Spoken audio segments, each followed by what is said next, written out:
चंडीगढ़ 28 फरवरी 2023 Fortis Mohali के surgical oncology विभाग ने साइटोरेडिक्टिव सर्जरी सीआरएस और एचआईपीसी सर्जरी हाइपोथेमिक इंट्रापेरिटोनियल कीमोथेरेपी के माध्यम से स्यूडोमाइक्सोमा पेरिटोनी पीएमपी पेट के कैंसर से पीड़ित 42 वर्षीय महिला का सफल इलाज किया। यह मामला इसलिए भी महत्वपूर्ण है क्योंकि पीएमपी कैंसर अत्यंत दुर्लभ होता है, जिसकी घटना दर प्रति मिलियन लगभग 1-2 वर्ष है। फोर्टिस अस्पताल मोहाली के सर्जिकल ऑन्कोलॉजी और robotic surgeon consultant doctor Jitendra Rohila के नेतृत्व में डॉक्टरों की टीम ने रोगी का इलाज किया। सीआरएस और एचआईपीसी को पीएमपी कैंसर के लिए गोल्ड स्टैंडर्ड सर्जिकल उपचार के रूप में स्थापित किया गया है। यह एडवांस्ड एब्डोमिनल ट्यूमर को खत्म करने के लिए जटिल सर्जरी और इंट्रा एब्डोमिनल कीमोथेरेपी का एक संयोजन है। साइटोरेडिक्टिव सर्जरी सीआरएस में एब्डोमिनल कैविटी के भीतर कैंसर के सभी स्थलों को हटाना शामिल है, जबकि एचआईपीसी सर्जरी में पूर्ण सीआरएस सुनिश्चित करने के बाद ऑपरेशन थिएटर के अंदर पेट में हीटेड कीमोथेरेपी का प्रबंध करना शामिल है। इस मामले पर चर्चा करते हुए डॉक्टर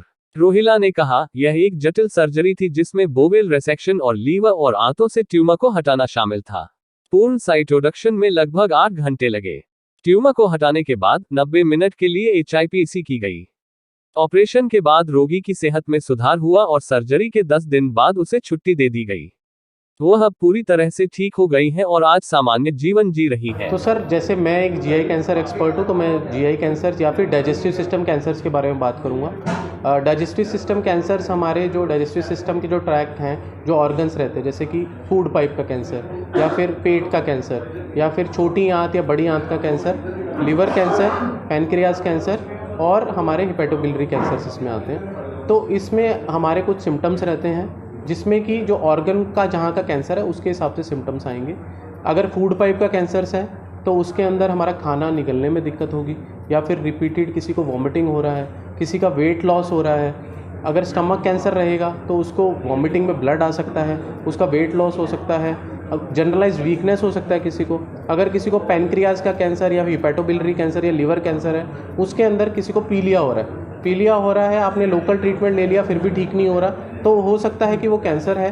तो आप अपने जीआई कैंसर विशेषज्ञ या कैंसर विशेषज्ञ के पास जाके कंसल्ट करें, तो मे भी उसका आगे इन्वेस्टिगेट करना पड़ेगा। ऐसे ही छोटी आंत या बड़ी आंत का मैं बोलूँगा, बड़ी आंत सबसे कॉमन रहता है। बड़ी आंत में अगर लेफ़्ट साइड के कैंसर हैं तो उसमें मल में खून आता है।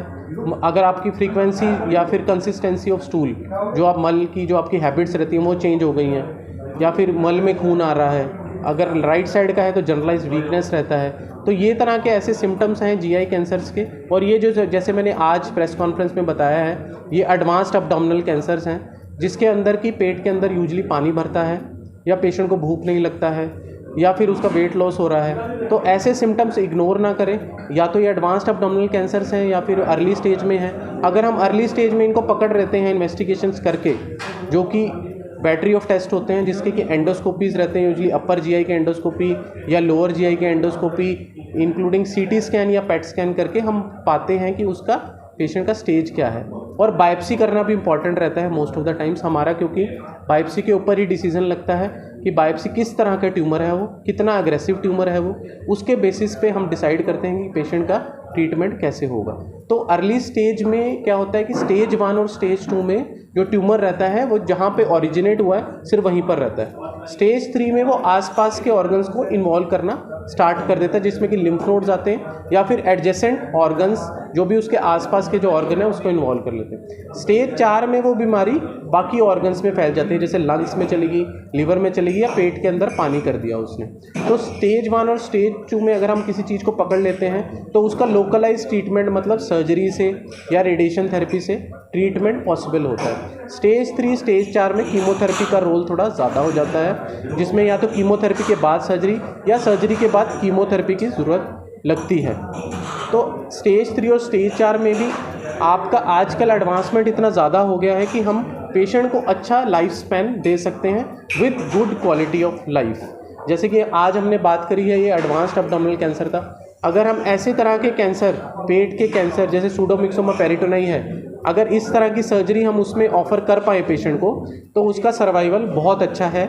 मैं कहूँगा कि बाकी कैंसर से बहुत अच्छा है, क्योंकि यही एक ऐसा स्यूडोमिक्सोमा पेरिटोनी है जिसके अंदर सीआरएस हाइपेक करके हम 10 साल से भी ज़्यादा का सर्वाइवल पेशेंट को दे सकते हैं। कोई ऐसा कैंसर नहीं है जिसके अंदर हम 10 साल की बात करते हैं, हम यूजली 5 साल की ही बात करते हैं, पेशेंट से भी करते हैं, या फिर जो हमारे साइंटिफिक पेपर्स हैं उसके अंदर भी 5 साल के सर्वाइवल की बात की जाती है। पर ये सूडोमिक्सोमा पेरिटोनियाई पेशेंट ऐसे हैं जिसके अंदर हम साइटोरेक्टिव सर्जरी, जिसको CRS प्लस हाईपेक सर्जरी अगर हम दे पाएँ पेशेंट को, अच्छे एक्सपर्ट सेंटर में देना पड़ेगा, क्योंकि इसमें कॉम्प्लिकेशंस के भी डर रहते हैं। तो अगर आप ऐसे हॉस्पिटल में ट्रीटमेंट करा रहे हैं जहाँ पर सारी सुविधाएं अवेलेबल हैं, अच्छा ICU केयर है, अच्छा एक्सपर्ट सर्जन है जिसका हाईपेक में ट्रेनिंग है, अच्छे मेडिकल ऑन्कोलॉजिस्ट है, क्योंकि इसमें कीमोथेरेपी जो हम नस से दे रहे हैं वो हम पेट में दे रहे हैं, तो कीमोथेरेपी को कॉम्प्लिकेशन इसमें भी हो सकती हैं। तो हमारे पास अच्छे मेडिकल ऑन्कोलॉजिस्ट भी होने चाहिए, पैथोलॉजी वाले डॉक्टर होने चाहिए, क्योंकि वो डायग्नोज करेंगे कि किस तरह का कैंसर है। वो अगर हमें बताएंगे कि लो ग्रेड है, सर्जरी का फ़ायदा है, तो हम सर्जरी करेंगे। ऐसे ही रेडियोलॉजिस्ट होने चाहिए, जैसे मैंने आपको CT स्कैन दिखाए थे, CT स्कैन के अंदर वो डायग्नोज करेंगे कि हाँ ये सूडोमिक्सोमा पेरिटोनियाई लग रहा है, या ये मेसोथेलियोमा लग रहा है, या फिर ये अंडाशय या कोलोरेक्टल कैंसर है बट लिमिटेड डिजीज़ है, उनको आप CRS हाईपेक कर सकते हैं इसमें। तो ऐसे ही हमें सब सपोर्ट चाहिए। ऑपरेशन के बाद पेशेंट का एक तो ऑपरेशन लंबा रहता है, इसमें हाईपेक दी जाती है, तो हमारे को एक ICU बैकअप बहुत स्ट्रॉन्ग चाहिए, ब्लड बैंक हमें स्ट्रॉन्ग चाहिए, क्योंकि ब्लड के प्रोडक्ट्स भी इसमें काफ़ी लग सकते हैं। हमारे को रीनल बैकअप भी चाहिए, क्योंकि कई बार पेशेंट कीमोथेरेपी की वजह से उनकी किडनी कम करती है, तो हमें डायलिसिस वगैरह की भी ज़रूरत पड़ जाती है।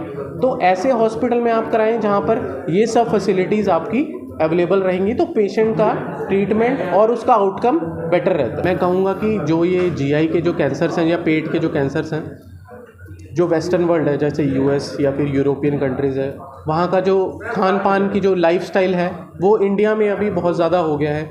इवन यंगस्टर्स भी, सब लोग भी, हम जो हेल्दी फूड है, हेल्दी जो हमारी लाइफस्टाइल है, जिसमें कि फ़िज़िकल एक्टिविटी अच्छी करना, अपना वेट कम रखना, डायबिटीज़ को कंट्रोल करना, जंक फूड कम खाना, मोर फ्रूट्स वेजिटेबल्स खाना, तो ये सब से हम दूर होते जा रहे हैं। मुझे लगता है अगर हम वापस उसको ले आएँ अपनी लाइफ में, जिसमें कि अच्छा लाइफस्टाइल ले आएँ, हम अच्छी फिज़िकल एक्टिविटी रखें, more of fruits, more of vegetables, और जो हमारे most common risk factor of cancer है, जैसे कि स्मोकिंग है, any form of tobacco intake है, या फिर alcohol, excess of alcohol intake है, उसको हम रिस्ट्रिक्ट कर पाएँ, अच्छा लाइफस्टाइल ले आएँ, फिज़िकल एक्टिविटी अच्छी रखें, तो मेरे ख्याल से हम इसको आगे चलकर इसको काफ़ी प्रिवेंट कर सकते हैं। अगर और थोड़ी जागरूकता भी बढ़ाएं। जागरूकता बढ़ाने का मतलब अगर किसी को ऐसे कोई सिम्टम्स हैं तो वो जल्दी से जल्दी अपने डॉक्टर से संपर्क करें, कैंसर विशेषज्ञ से कंसल्ट करें, ताकि हम इनको अर्ली स्टेज में पकड़ पाएँ और इनका क्योर भी पॉसिबल कर पाएँ।